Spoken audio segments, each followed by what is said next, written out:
¿Te recomendaron evaluar a tu hijo por déficit atencional? Hay muchos niños que no rinde y no puede rendir por diversas causas. La principal es porque es inadecuado el sistema como se le está enseñando. Ese es el grueso de los niños medicados. ¿Tienes miedos o dudas sobre el medicamento? El sistema dopaminérgico lo que hace fundamentalmente es ponerte en on, ¿no es cierto? Te activa frente a algún estímulo o alguna cosa que tú deseas. Existen alternativas.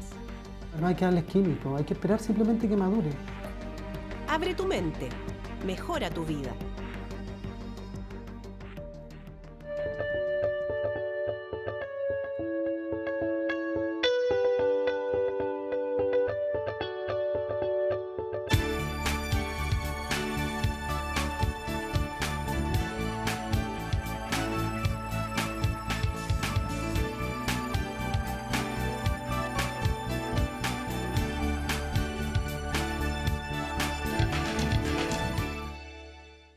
El déficit atencional es un tema polémico. Sabemos que existe, pero en los sectores socioeconómicos más altos está sobrediagnosticado.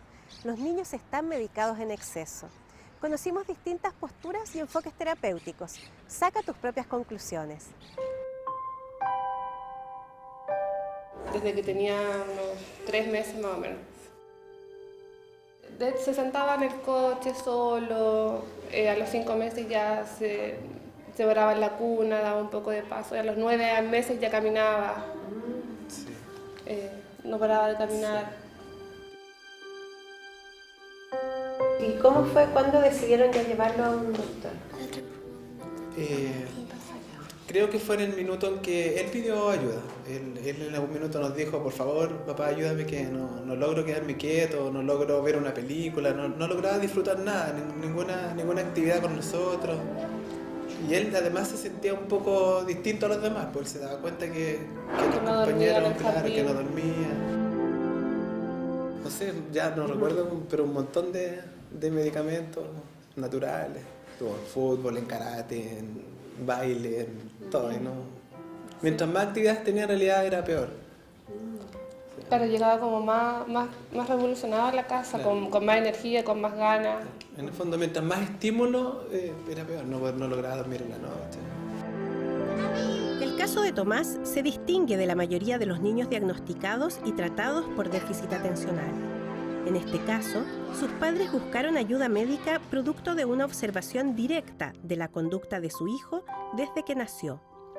En la actualidad, la mayoría de los niños que son diagnosticados con déficit atencional responde a una petición de sus profesores.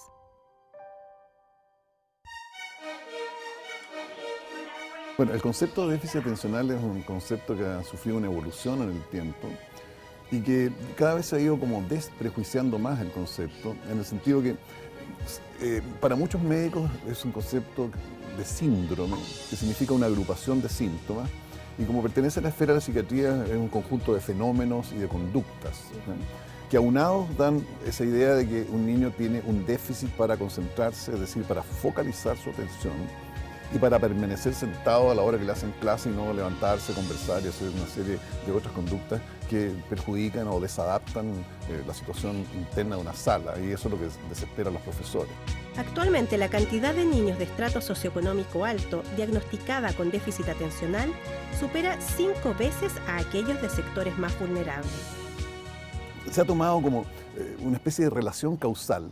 Protesta de la profesora, este niño no se concentra y molesta en la sala de clase, ¡pum!, médico y medicación. Entonces, frente a eso es que los padres reaccionan diciendo, bueno, mi hijo no es un enfermo, porque no es un enfermo tampoco. Es un niño que tiene una condición, y una condición en la medicina y en la pediatría no es una enfermedad. El niño tiene una manera de ser.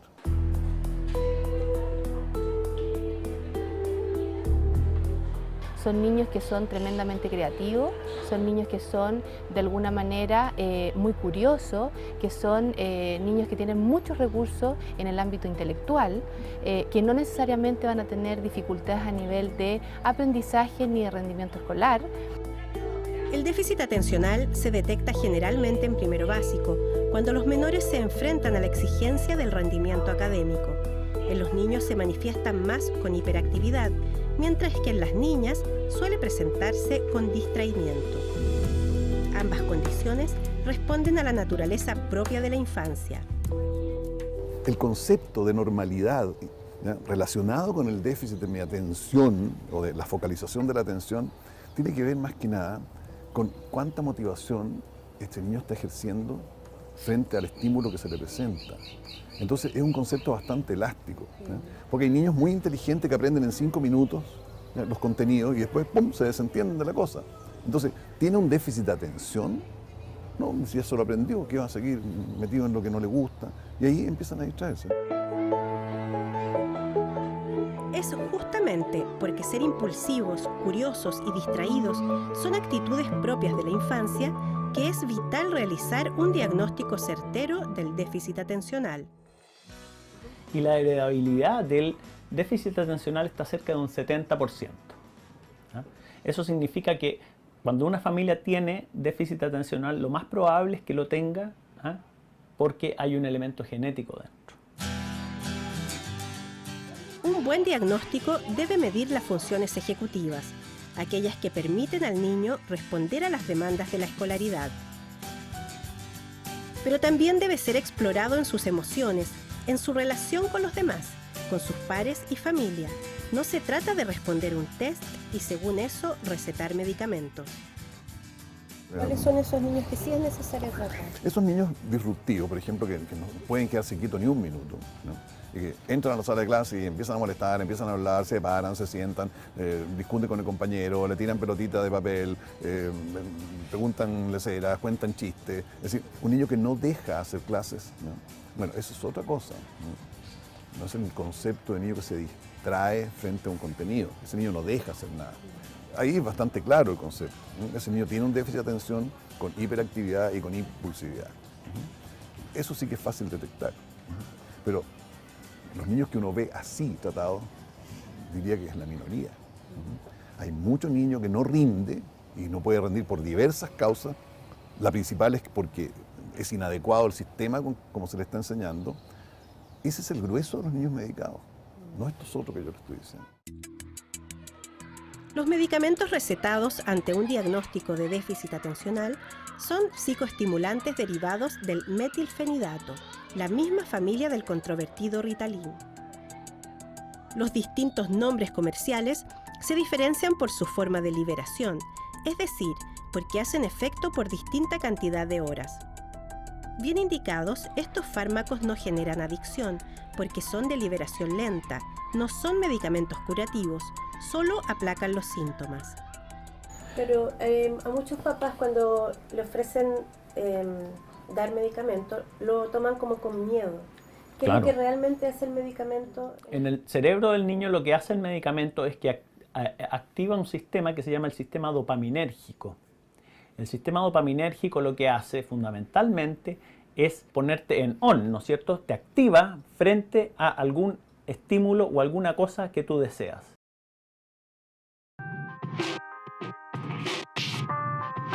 Claro, no se llama Ritalin, se llama de otra manera, pero es lo mismo, es metilfenidato, ¿no?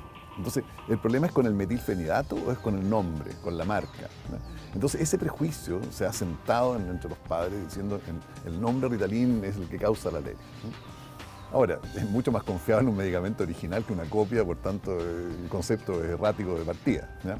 Ahora, después apareció Concerta, que es metilfenidato, o sea, si metilfenidato se hace sinónimo de Ritalin, es como un Ritalin, ¿ya?, pero con una fórmula muchísimo más compleja y muchísimo más elaborada y sofisticada, que es meter ese metilfenidato en distintas capas dentro de una cápsula que se va liberando de a poco durante 12 horas y hace que el niño permanezca o quieto o concentrado durante un periodo útil del día, que son esas 12 horas en que le permite estar en el colegio, hacer sus tareas y funcionar durante todo el día.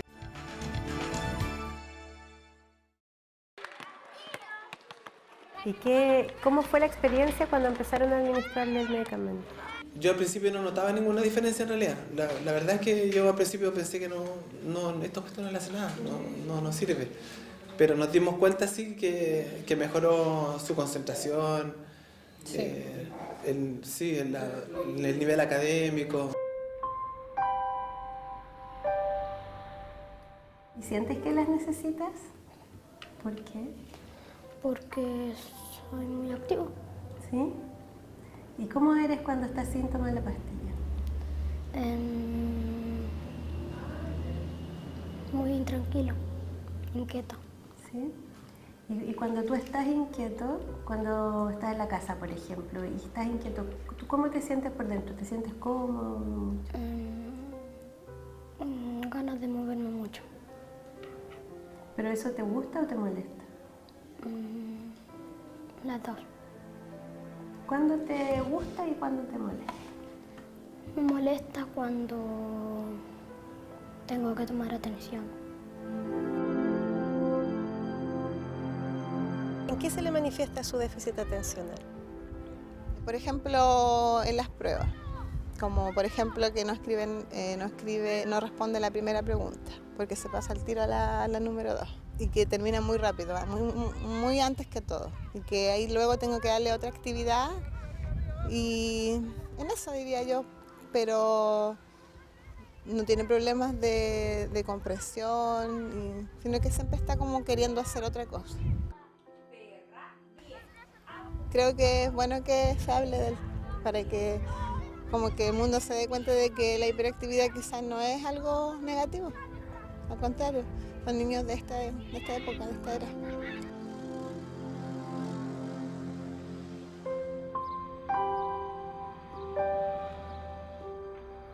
Lo que sí me llamó mucho la atención es que, claro, como él lo usaba solamente para estudiar, en las primeras vacaciones que tuvo dejó de tomarlas y comenzó con algunos tics nerviosos, pestañeaba o le costaba un poco hablar, se puso un poquito tartamudo y claro, después nos explicó la doctora que era un poco, en realidad el medicamento no debería suspenderse de un momento a otro.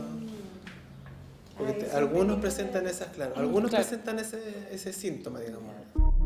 Los especialistas son enfáticos e insisten en la importancia de un diagnóstico adecuado, porque entre otras cosas, un fármaco mal indicado puede provocar incluso el efecto contrario. ¿Y cuándo un tratamiento es inadecuado? Por dos razones, o porque se hizo mal el diagnóstico, o porque el niño reacciona de una manera que se llama idiosincrática, que tiene una especie de alergia a ese tipo de medicación, y eso es lo que habitualmente causa una reacción extraña y paradojal. Un niño que querían que se quedara quieto se pone más inquieto, o un niño que era muy inquieto se queda como zombie. Según los especialistas, un niño con déficit atencional que tiene indicación de medicamento y no se trata, está más expuesto al peligro por exponerse a situaciones de alto riesgo. Tiene dificultades en sus relaciones sociales, está más propenso a caer en adicciones y se proyecta como un adulto con vida personal y laboral más inestables. De ahí que sea tan relevante que en el sistema público, aunque el Estado cubre el tratamiento del déficit atencional, sea tan escasamente diagnosticado. Los menores de escasos recursos, con déficit atencional no tratado, desertan temprano del colegio y al estar más vulnerables por su entorno, finalmente muchas veces caen en la delincuencia. Los niños que están correctamente diagnosticados y que consumen apropiadamente el medicamento tienen un mejor pronóstico eventualmente en sus vidas que los otros. El doctor Francisco Aboitis, académico de la Pontificia Universidad Católica, encabeza un estudio que busca determinar patrones más concretos y objetivos para diagnosticar el déficit atencional. Lo que nosotros queremos hacer es evaluar, ¿no es cierto?, al niño en ciertas funciones cognitivas en las cuales él está con problemas. Y decir, mira, este niño tiene este problema, este y este otro. Entonces veamos cómo le resolvemos estos tres problemas que tiene. ¿Y eso sería como para estandarizar un diagnóstico? Ese es nuestro objetivo, claro, fundamental. Difícil que lo logremos en el corto plazo, pero yo creo que hay una tendencia general en la investigación en déficit atencional y en psiquiatría en general, que tiene que ver con eso. De tratar de focalizarse en cosas un poquito más manejables y más concretas. No necesariamente todos los niños que son diagnosticados con déficit atencional requieren el uso de medicación. El déficit atencional también, al ser una condición, se da a distintos niveles. O sea, cuando hay una situación que amerita el uso de medicación a propósito de altos niveles de impulsividad o dificultades importantes de autocontrol, y que esto también está afectando en términos de la hiperactividad las relaciones sociales, ¿verdad? Y afectando emocionalmente al niño y también en su rendimiento y en sus procesos de aprendizaje, es súper importante el uso de medicación. Solo entre un 1 y un 3% de los niños diagnosticados debiese usar medicamentos. Y cuando eso ocurre, esto es parte de un tratamiento integral que aborda distintos factores, como son el apoyo familiar, del colegio, mejorar hábitos de sueño y la alimentación. Además, es muy importante la manera de comunicar al niño para qué sirve este medicamento. Y que de alguna manera el déficit atencional sea entregado y sea explicado a los niños no como una enfermedad, sino que como una condición, como una característica que ellos están presentando. No como una pastilla milagrosa, no como que de alguna manera esta pastillita que yo me voy a tomar va a ser la que va a hacer las tareas, va a ser la que se va a concentrar, sino que esto me va a ayudar a mí a tener una mayor capacidad para yo poner de mi parte también para concentrarme, para esperar mi turno, para poder tener mejores relaciones con mis compañeros, para tener menos discusiones con mis hermanos en casa, etcétera, etcétera. Usar medicamento, si está bien indicado, no debiese afectar la autoestima. Esta sufre más daño cuando el niño es continuamente reprendido por su conducta, sus debilidades o su forma de ser. ¿Y cuándo hay que dejar de tomar entonces el fármaco? El niño debe ser tratado mientras el medicamento sea útil, ¿ya? Y él no sea capaz de desempeñarse solo frente a las tareas que le demanda la vida cotidiana.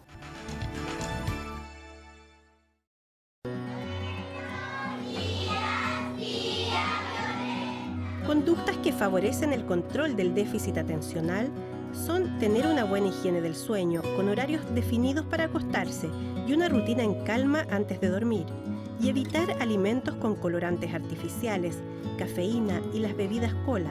Por el contrario, se recomienda aumentar el consumo de ácidos grasos como el pescado, aceite de oliva, frutos secos o palta.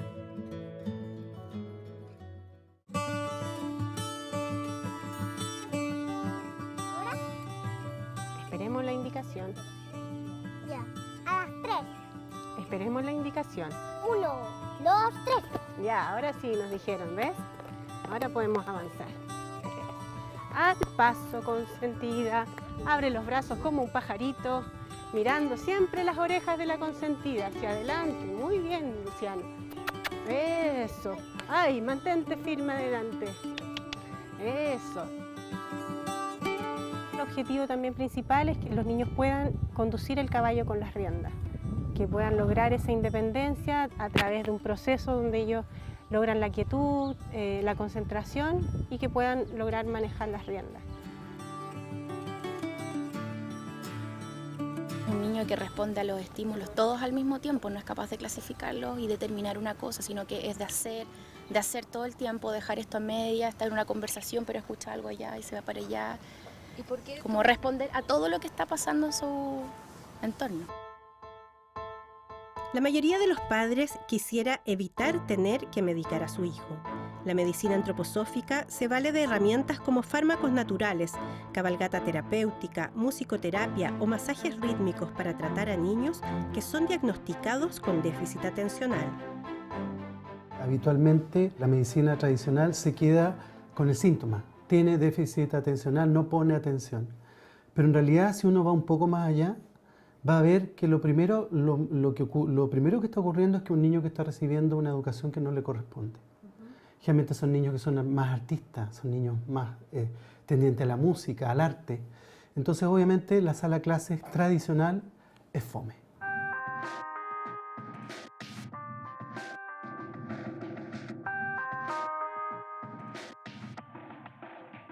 No hay que darles químicos, hay que esperar simplemente que maduren. Y para eso, obviamente, La educación es la que tiene que cambiar. De alguna forma, nuestra educación está muy puesta como en el éxito y en cómo vamos rápido. Que los niños aprendan y crezcan rápido. Y se les olvida un poco de que en realidad los niños tienen su tiempo, la infancia tiene su tiempo.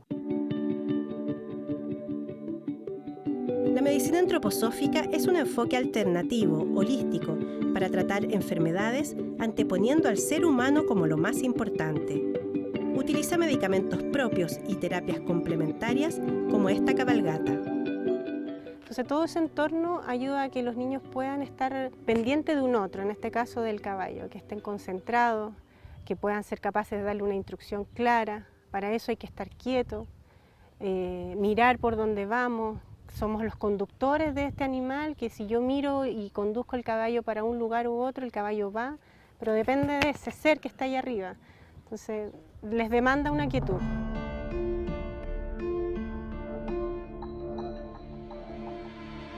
Muchos padres escogen una terapia alternativa que la consideran más humana, ¿no? Y eso es dramático para la medicina, o sea, que la gente considere lo alternativo como más humano que la medicina, quiere decir que los médicos estamos haciendo mal nuestra tarea, en términos de explicar, en términos de conceptualizar para los padres una cosa clara.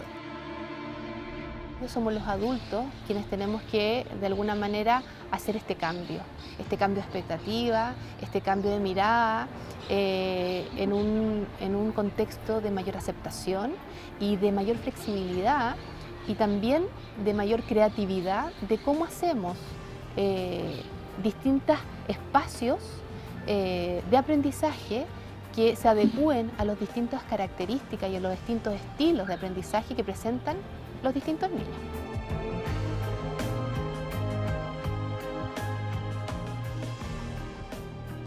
El bienestar de nuestros hijos es lo más importante. Vale la pena ampliar la mirada para sentir si estamos frente a un déficit o simplemente frente a un niño. Pronto nos volveremos a encontrar en otro reportaje de Mejora tu Vida.